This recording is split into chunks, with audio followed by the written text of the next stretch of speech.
दोस्तों, आज की कहानी है नई बहू रानी का रंग तो दबा हुआ है।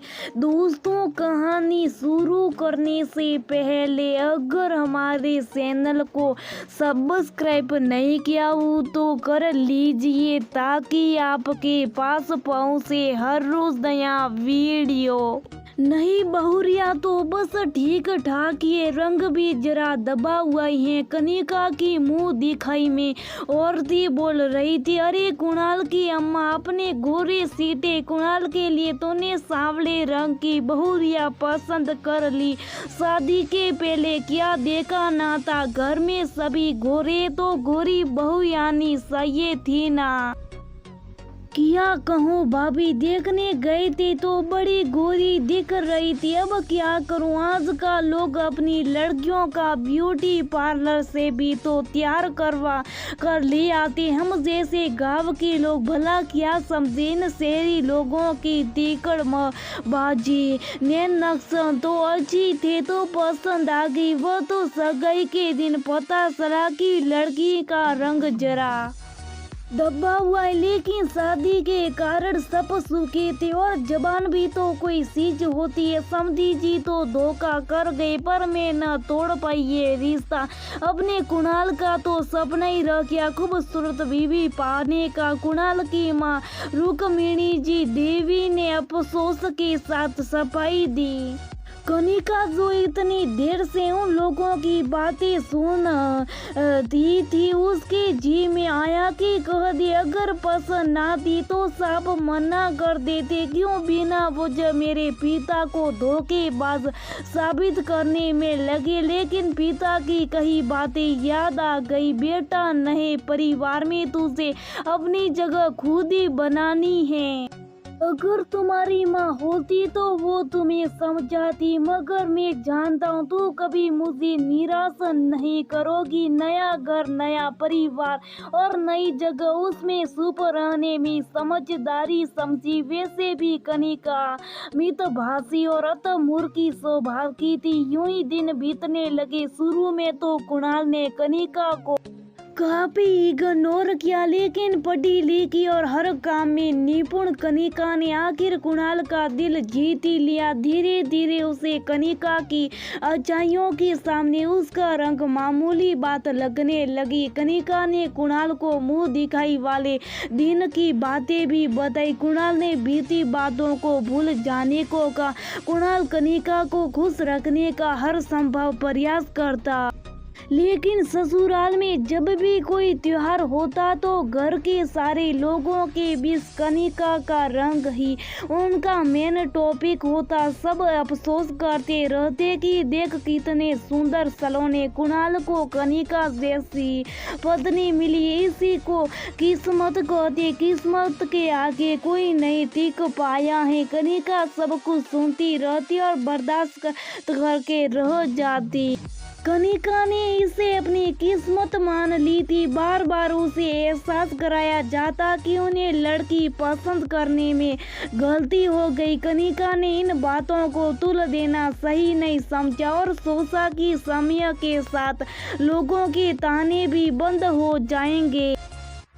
ननन जो कुणाल से छोटी थी, अपने रूप रंग के आगे भाभी को कुछ न समझती। बड़ी ननन भी कभी सीधे मुंह कनिका से बात नहीं करती, मगर कुणाल के प्यार के आगे वह सब कुछ बर्दाश्त करके रह जाती। ऐसी एक साल बीत गया। बुआ सास ने भी अपने लड़के के लिए लड़की देखनी शुरू कर दी थी। एक दिन कनिका साई लेकर अपनी सास के कमरे में जा ही रही थी कि अंदर से आती आवाज को सुनकर वहीं रुक गई। उसकी सास अपनी ननद से कह रही थी, दीदी देख लो, बेटे की शादी कर ही रही है तो लड़की ज्यादा खूबसूरत ना लाना घर में, वरना तो बेटा हाथ से गया समझो। मुझे देख लो, मैंने तो देखभाल करके ही लड़की पसंद की थी और सोने पर सुहागा की लड़की की मां नहीं थी। मैंने झूठी खबर फैला दी कि लड़की वालों ने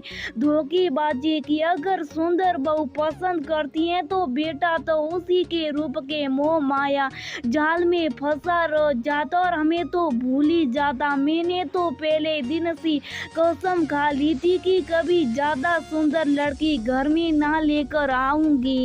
आप भी सोचो, मैं जो बोल रही हूँ जिंदगी भर घर में राज करोगी। आप जैसा मैं कर रही हूँ खुद का और आपकी बेटियों का भी घर में मान सम्मान बहुत अच्छा रहेगा। मेरी बातों को गांठ बांध लो दीदी। इतना सुनती कनिका का दर्द आंखों में अब और ना सिमट सका और आंसू बनकर बाहर निकला।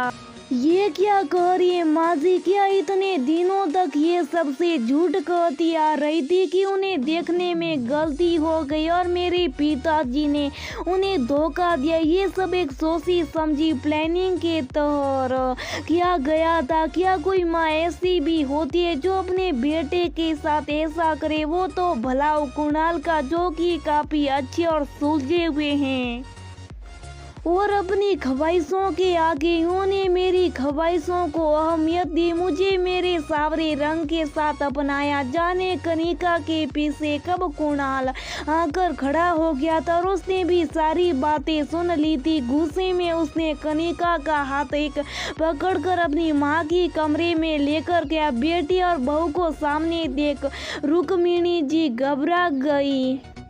कुणाल ने कहा, माँ आपसे मुझे ये उम्मीद नहीं थी। मैंने अपनी शादी के लिए लड़की देखने का सारा दायित्व आपको सौंपा था क्योंकि आप पर मुझे भरोसा था, लेकिन आपके मन में तो कुछ और ही चल रहा था। आप ऐसा कैसे कर सकती? इतने दिनों से मैं ये सोच कर शांत बैठा हुआ था कि शायद आपको धोखे में रखा गया होगा, आपसे देखने में गलती हो गई होगी, लेकिन आपने ये सब कुछ जानबूझकर किया था। ये सुनकर मुझे आप पर क्रोध आ रहा है और साथ में अफसोस भी हो रहा है कि आप अपने बेटे के बारे में ऐसी राय रखती है। ये किस जगह लिखा है कि बीवी सुंदर मिल गई तो बेटा जोरू का गुलाम हो जाएगा और अपने परिवार की देखभाल करने से पीछे हट जाएगा? ऐसा बोलकर अपने मुझे उन घटिया और बेशरम लोगों की कतार में लाकर खड़ा कर दिया जो ऐसी सोच रखती है। हाँ, ये सच है कि पहली नजर में कनिका मुझे पसंद नहीं आई थी, लेकिन रूप रंग तो सुरक्षित होता और स्वभाव तो उम्र भर कायम रहता है। मैं अपने आप को खुश नसीब समझता हूँ कि मुझे कनिका जैसी लड़की पत्नी के रूप में मिली। आपकी सोच बिल्कुल भी गलत है कि मैं कनिका से बिल्कुल भी प्यार नहीं करता। मैं कनिका से बहुत प्यार करता और उसके लिए मैं कुछ भी कर सकता हूँ। तो क्या पिछले 1 साल में आपको कभी भी ये एहसास हुआ कि मैंने आपकी या अपनी बहनों की देखभाल में कोई कमी की या अपने कर्तव्यों से पीछा हटाऊं?